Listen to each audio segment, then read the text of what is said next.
Olá, alunos, pais e responsáveis, estamos aqui para mais um dia de aula. Hoje nós iremos fazer português na apostila do terceiro bimestre, no capítulo 7, nas páginas 16, 17, 18 e 19. Então, aqui nós temos a leitura 2. Nós vimos na leitura anterior, na leitura 1, um personagem muito importante do circo também, o palhaço. Hoje nós vamos conhecer um pouquinho sobre o mágico. Leia agora um texto que trata de outro personagem muito conhecido nos circos, o mágico. Então, pega a apostila de vocês, na página 16, e vamos lá, coloca o dedinho para a gente realizar a leitura juntos. Quando o mágico entra no picadeiro, todos ficam muito atentos para tentar descobrir o segredo dos seus truques. Mas o mágico é muito esperto e nunca deixa ninguém descobrir. Com movimentos precisos das mãos, o mágico é capaz de nos levar para um mundo diferente, em que tudo é possível, até mesmo que um coelho seja tirado de dentro de sua cartola. Outro item importante é a vestimenta de um mágico. Normalmente, os mágicos e as mágicas são muito elegantes.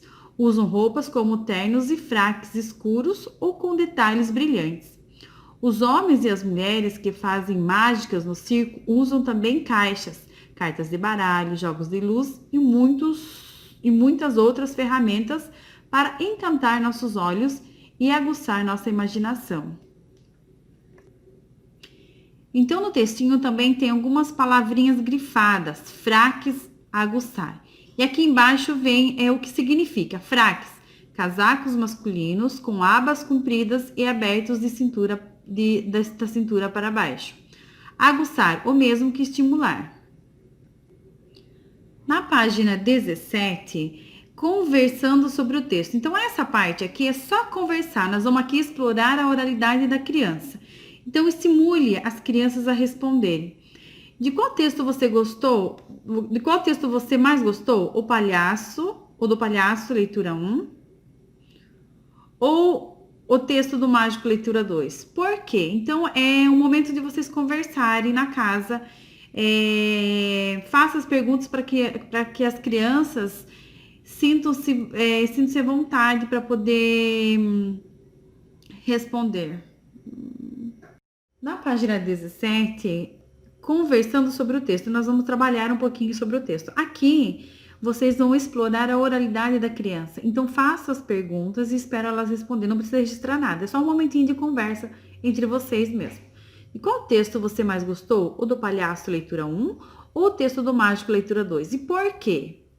Qual dos personagens agradou mais você? O palhaço que fez muitas brincadeiras para alegrar seu público?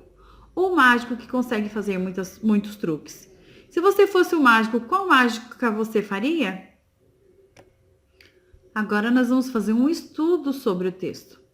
Número 1. O texto, o mágico é uma descrição, pois explica como é um mágico, ou uma narrativa, pois conta a história de um mágico. Ou seja, o textinho do mágico que nós lemos lá, ele está contando como que é ser um mágico, ou está contando uma história sobre um mágico. Então, uma das opções, vocês vão ter que marcar xizinho aqui. 2. Encontre no texto e escreva uma característica dos mágicos, ou seja, vocês têm que ir lá no texto e ver duas características do mágico. Ou as características, o que o mágico é, né? Então, no textinho está falando lá como o mágico é.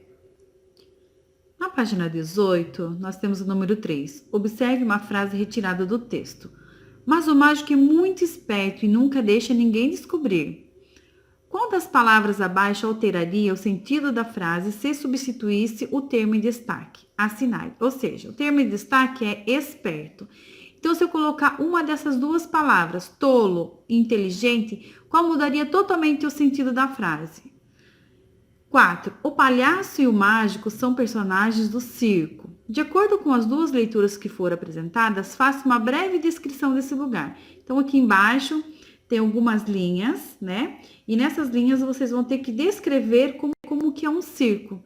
Se você nunca foi no circo, lê de novo o textinho ou pergunte para alguém que está próximo de você, imagine um circo, ou pode até pesquisar na internet como que é um circo. Então, nessas linhas vocês vão ter que fazer uma breve descrição, fazer um breve relato de como é um circo. Na página 19, número 5, observe com atenção as palavras que estão saindo da cartola do mágico. Pinte aquelas que significam característica, ou seja, como eles são, dos palhaços e dos mágicos. Então, característica dos palhaços e dos mágicos, como o mágico e o palhaço são na descrição dos textinhos. Então, aqui tem algumas palavrinhas que saiu da cartola do mágico. Alegres, alegres, tristeza, elegantes, cartola, divertidos, medo e espertos. Então, vocês vão circular somente aquelas palavrinhas que sejam características dos palhaços e dos mágicos.